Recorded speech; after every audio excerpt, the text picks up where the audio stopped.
From Atlanta, Georgia, welcome to Fearfully and Wonderfully Me, a podcast for women on leadership and life skills with Ria Story. Ria shares powerful life and leadership principles, helping you maximize your potential and become the woman God created you to be.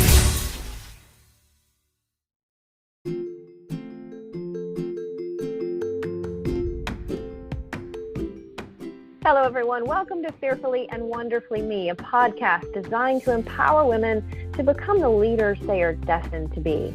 I'm super excited about today's episode because I have a special guest, and today we're talking about leadership in relationships. And so my special guest today is my husband, Mack Story. Mack, thanks for joining us.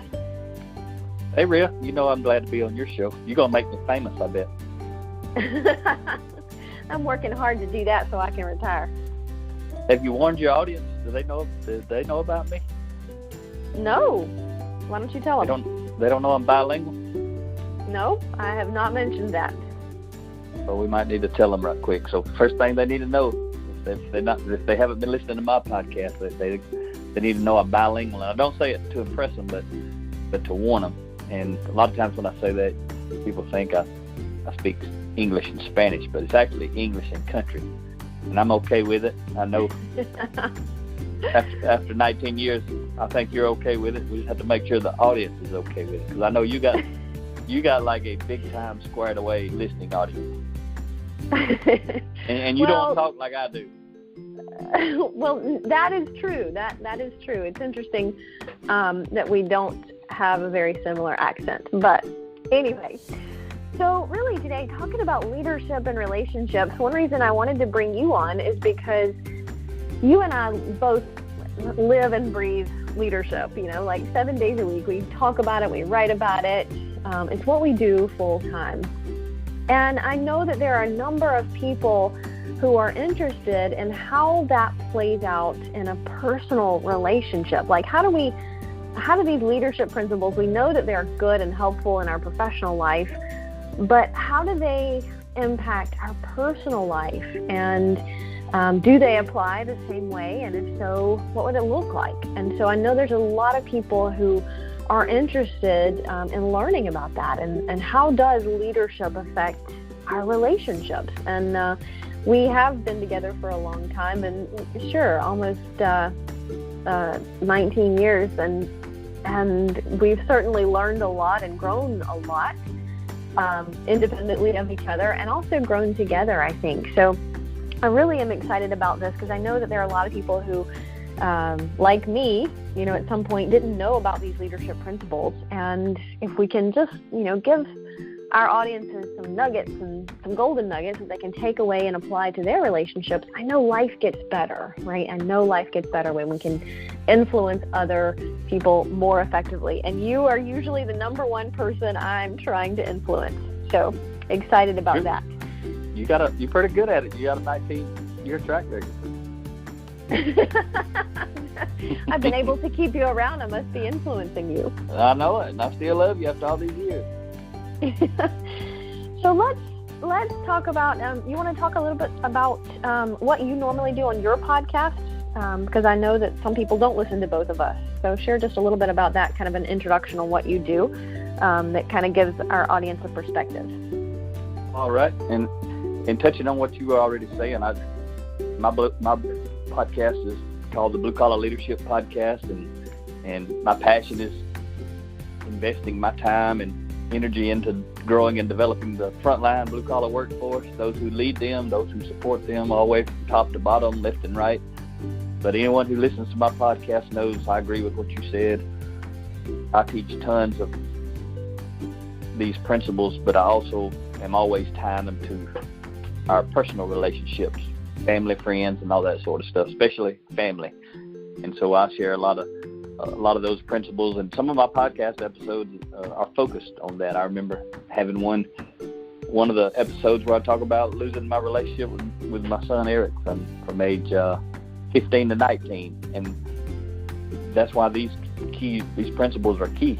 If I wouldn't have ever started studying and reading this stuff in 2008, that relationship probably never would have been rebuilt. If I hadn't been studying this stuff for so many years, our relationship, I know, would not be what it is today, because it's pretty amazing. So anyone wants to go check out the Blue Collar Leadership Podcast, you don't have to be a blue collar person.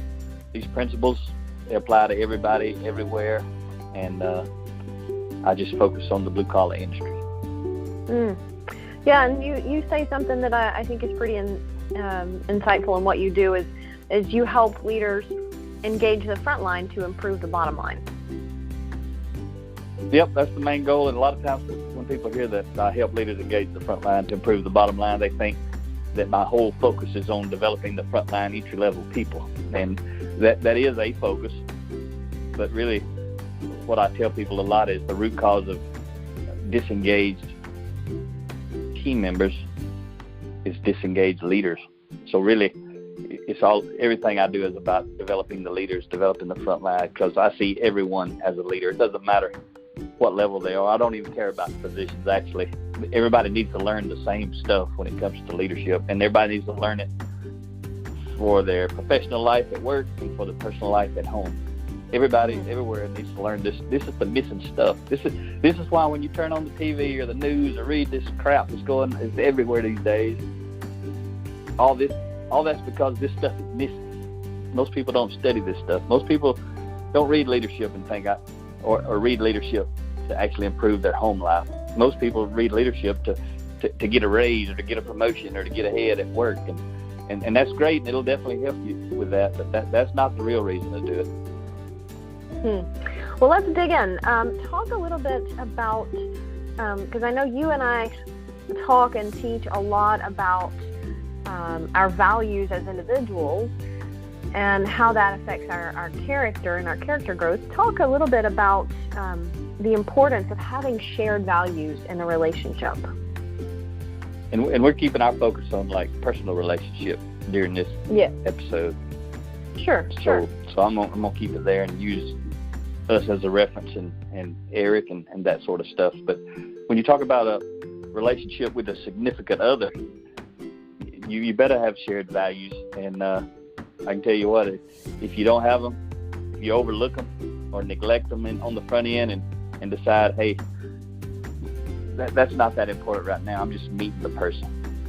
I always tell people, as soon as those first red flags come up, it's time to move on, most likely, especially if it's earlier. The earlier in the relationship the red flags come up, the faster you need to probably adjust. Maybe in that relationship a lot of times, really depends on how big a deal it is. But the key is you first have to know what are your values. And you have to, a lot of people haven't really thought about it, but you need to say, what are my values? And then what's the red line? For example, some people may not drink alcohol. And I'm not saying you do or you don't, it's just a good example. Some people may not drink alcohol. So if they meet someone who drinks alcohol and this person does not value drinking alcohol, probably not a real good reason to start an in-depth relationship. Or it could be profanity. Somebody may not ever use profanity, and then they meet somebody who does. And if you just meet a person and an instant red flag, you just need to turn around and go the other way. You can have a relationship with a person, a friendly type relationship, but if you're already seeing red flags instantly, you're probably not going to make it, because there's going to be a lot of other ones there. But the importance of the shared values is that's where all of our alignment comes from. It's got to be the deep stuff. It's about our character. Like your background, Ria, is healthcare administration, mine's in manufacturing. Competency-wise, we have totally different values in what we like to do and how we do it. But what we're talking about here, when we're talking about values relative to a relationship working, it's got to be all about the character side. It's got to be who you are and what you value has to be aligned with me. Just like right now, since 2008, both of us have been growing like crazy. We both read every day. We study every day. We talk about leadership all the time. If either one of us was doing this for the last, that's a long time ago, Ria. That's 11 years ago. Could you imagine if either one of us were growing like we have in the last 11 years and the other one was not? we'd be completely two different people. That's a good point. And I know you and I talk a lot about, identifying our values as an individual and then identifying what values are important to me in a relationship. What am I looking for in a relationship with a significant other? And I think you're right. A lot of times we don't think about that because it's, we kind of just go through the motions. We meet somebody and start to fall in love, but we don't often slow down enough to think about what values do I have and what's really important to me in that relationship. And, that definitely can lead to a lot of conflict because if you don't have those shared values, then it's so easy to grow apart. And like you talked about, you and I have both been on a huge growth journey, but that's enabled us to grow together, even in our different ways. Absolutely. And I want to share another example about the red flag deal. It's kind of like, for example, honesty. When you talk about values, that's one of my big values. I want to be honest and I want to deal with honest people. But I see people sometimes they'll meet someone and they first meet them, they kind of like them. So then they set up a call or a date or whatever it is, something to do with time. And then they agree whatever's going to happen at a certain amount of time, and then the other person is late or doesn't show up or doesn't call in advance or say I'm going to be late, that sort of stuff. When somebody's late, they lied. And if a person's going to start a relationship off with you lying to you when they should be trying to be at their best, you can imagine what's coming later. And a lot of people, for whatever reason, they overlook all this stuff on the front end. All it does is piles up, and it's going to catch them on the back end. Yeah, so you're saying kind of we do need to identify what is important and not waver from that. Especially early on, like you said, if hopefully you're seeing the best foot forward there, or the best side of the person when we just start a relationship, and yet if they're already showing signs that they don't share our values, then that's definitely something we need to take note of and say, hey, this isn't going to get better, as we go on. She's going to get worse. And just touching on that, when I used to be doing lean manufacturing consulting, a lot of people would ask me, because I'd be gone from you for a week. You'd be home and I'd be somewhere else in the country for a week. And that was basically every other week like that for 4 years that I was doing that. And one of the things that people would ask me when I was traveling was, how does your wife trust you? And usually what I know about is people see the world as they are, not as it is.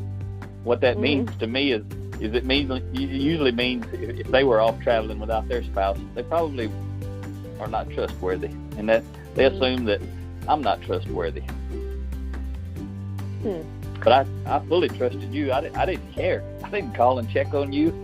I mean, I wouldn't have been able to do that job if I was like a jealous type person. I'm worried to death about what you were doing. I couldn't do it now. You go run every morning. I'm asleep. I don't even know where you're at. You're out running with people I've never met, and I could care less. And I like to know where you're at from a safety standpoint and what time you're going to be home, and just so I know what's going on, but not about control. It's not about control. It's not about jealousy. I don't even know. I don't even care. I don't have to know them because I know you. Sure. So that's been a big value for both of us is not being jealous or possessive. I absolutely agree. So talk to me a little bit, because I know that when we got married, again, this was a while back. We're not even going to talk about how long, but someone gave us a copy of The 5 Love Languages by Gary Chapman. And I know we at least started reading it together back then, but to me, it really didn't impact me the same, or I didn't get as much from it until probably 2009, maybe when I read it for the second time. And if you're not familiar with The 5 Love Languages, Dr. Chapman basically says that each of us have one primary love language, which is the language that we like to be loved and affirmed and recognized. And sometimes we have a strong secondary language as well, but we typically have one of the 5 love languages that just really makes us feel special when someone talks to us in that language. And the 5 love languages are words of affirmation, quality time, acts of service, doing something for somebody, in other words, and receiving gifts, and physical touch. And, it was pretty impactful for me maybe 10 years ago to read the book again for the second time and realize more strongly that you and I have different love languages. So talk a little bit about that, if you will. Yeah, we have not only different, they're probably almost opposite. We're opposite in just about everything, so that doesn't surprise me. Yep, and you can be that way as long as your core values relative to character are the same. That's why a lot of people get mixed up on that. Why do two totally opposites attract? They're not opposite relative to character. If they stay attracted, they've got to be the same relative to character. And so that's kind of a key point. But my thing is acts of service and quality time, and you know that. And acts of service, I tell people a lot of times when we're out traveling around and speaking, sometimes I say it from the stage, and it's really kind of just to poke some fun, but it's to let people know how little things are the big things. And when I'm teaching and talking about that, Ria does something that's, I would never ever ask her to do this or anybody else, but she does it without asking and always has, and I would never ask her to continue, but she just has done it for 19 years. What's pretty cool is whenever I shave in the shower, because I like to keep it fast, I don't like to make a mess all over the sink, so I got a mirror and I shave in the shower. And so whenever my shaving cream is about to run out, I always know, because there's always another one there. Ria always puts another one before she does that with everything. And it's just amazing to me that she can keep up with it and pay attention, because I can't even keep up with it. It's my stuff. and she always knows. And the toothpaste is like that. Everything. It doesn't matter. Whatever I'm using, there's always, the next one always shows up. And then quality time. Ria does a great job with that. She'll make time, and like next week we're going mountain biking on Tuesday, Wednesday, Thursday, and so she scheduled that. We had the open spot in our schedule. She puts it on the schedule and talks to me about it. She puts because she's got my schedule, so she can make sure she knows what I'm doing and tell me what to do. So she can add stuff to my schedule, and something will pop up, pizza and a movie Thursday night, and what she's doing when she does all that stuff is quality time, and that's what I love, spending time with Ria, and I love the nice things she does for me. But I would never ask her to do those things, because it ain't her job to do those things for me. It's my job to do them.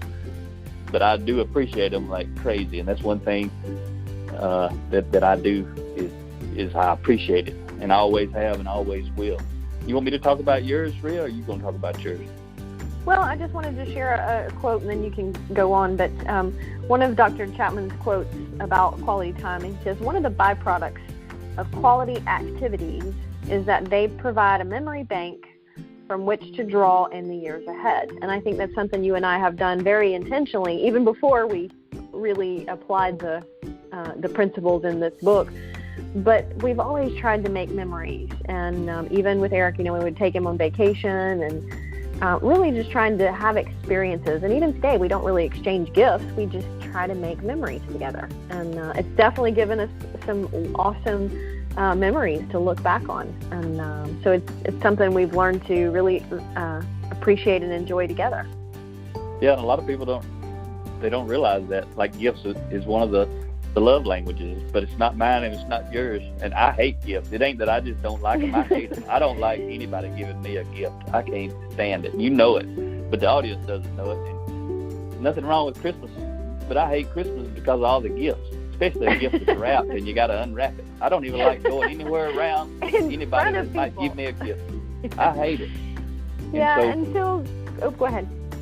Well, I was just going to say, but your love language is words of affirmation and physical touch. And so, I mean, that's, again, your audience doesn't know, but first thing I do in the morning when I get up is find you in the house and come give you a big hug and talk to you and love on you for a minute.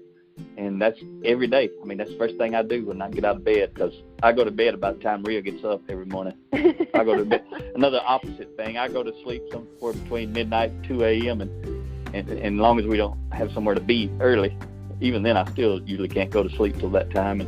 And Ria gets up around from 3 to 4 a.m. most of the time. So she gets a lot done in the morning. But the first thing I do is, actually what I do, I get up and look at my calendar and see if she's home, because it's on there. If she's not home, I don't have to go look for her. I can do something else. But she makes sure I know where she's at. So if she's gone to the grocery store, if she's running. And the reason is, she tells me all the time, but I can't remember. I don't have that gift to be able to remember everything. So it's another way that she serves me, actually. When she's talking about acts of services, she keeps my calendar set up with everything she's doing. But again, it's not to control her. I promise you, if she thought I was doing that to control her, she wouldn't put nothing on there. Yeah, so, as we're talking about this, these love languages absolutely apply in our personal relationships, and I think that was the point of Dr. Chapman's book. But they also apply in relationships that aren't, with your significant other. Your children might have different love languages. People that report to you at work have a different love language. And the problem is that we typically tend to show appreciation or recognition or love in our love language. And the problem is that sometimes that's not the love language of the other person. So, quality time for me isn't one of my love languages. And so I have to be intentional that I'm making sure I'm protecting that and speaking that language to you, because it's not something that naturally comes to mind as a way to show affection. So, there's nothing wrong with it. There's no right or wrong love language. It's not that any one is better. It's just being intentional to make sure you're talking to the other person in a language that they understand. We want the people around us to feel loved and valued. And so we've got to be intentional that we're speaking in a language that they understand. And that really comes down to making some deposits. So let's see if we can talk about that a little bit. And we may just wrap this up and do a part 2 next week and pick up where we leave off. We'll see how far we get. Yeah, let me say something about that. I don't know if we get to the deposits piece, but while you're talking about the love language applying into work, people say, love, what's that got to do with work? That word love is, this thing could really be, instead of the love language, it could be called the relationship language. Leave the love off. If you want to build a relationship, you need to do these things for people. You can call it love language like that, but like quality. If someone reports to you, would they prefer quality time with you, or would they prefer words of affirmation, or would they like some kind of little token of your appreciation, like a gift or something? Those kind of things. And so somebody might like you to call them up to the office or stop by and pull them to the side and talk to them for 10 minutes. Somebody else might not like that. They might not want to be seen like that. They might just like you to come by and pat them on the back, tell them great job, but be specific. Don't just say great job in general, specific. You did a great job on so-and-so project, and the reason I'm saying that is because X, Y, Z kind of thing. So this stuff applies everywhere. So when you're talking about deposits, making deposits and withdrawals in the trust account, that's what you would want me to get into a little bit, right? Yeah, and just before you go into that, because I know that's going to, in fact, maybe we'll just carry that for next week, but you're absolutely right. When we say the love languages, we could call them the languages of appreciation, and Gary Chapman has a book on that as well, so really about how it applies in the workplace. But yeah, these principles apply in our relationships with our significant other and our kids, but they are also the people that work with us, or our loved ones, our friends. So, it's always interesting to think about what love language we normally have and how we like to be appreciated, but also thinking about those people around us, because we do want to be intentional about making them feel appreciated and valued and special. There's a great quote by Mary Kay Ash that says, "Everyone has an invisible sign hanging from their neck saying, 'Make me feel important.'" And she goes on to say, "Never forget that when working with people." And that's absolutely true, but not just when working with people, but when living with people, when dealing with people. Everybody wants to feel important. The server at your table wants to feel valued and special as a person. Absolutely. All right, awesome stuff. So let's wrap this up for this week's episode, and look forward to picking back up next week with a part 2 on the same subject. All right. Thanks, Ria. All right, thanks. Until next time.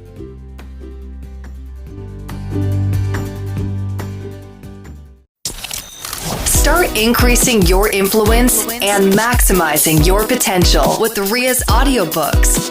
Available at audible.com, amazon.com, and iBooks. Please visit riastory.com to learn about Ria's books, resources, speaking, and training programs. Thanks for listening.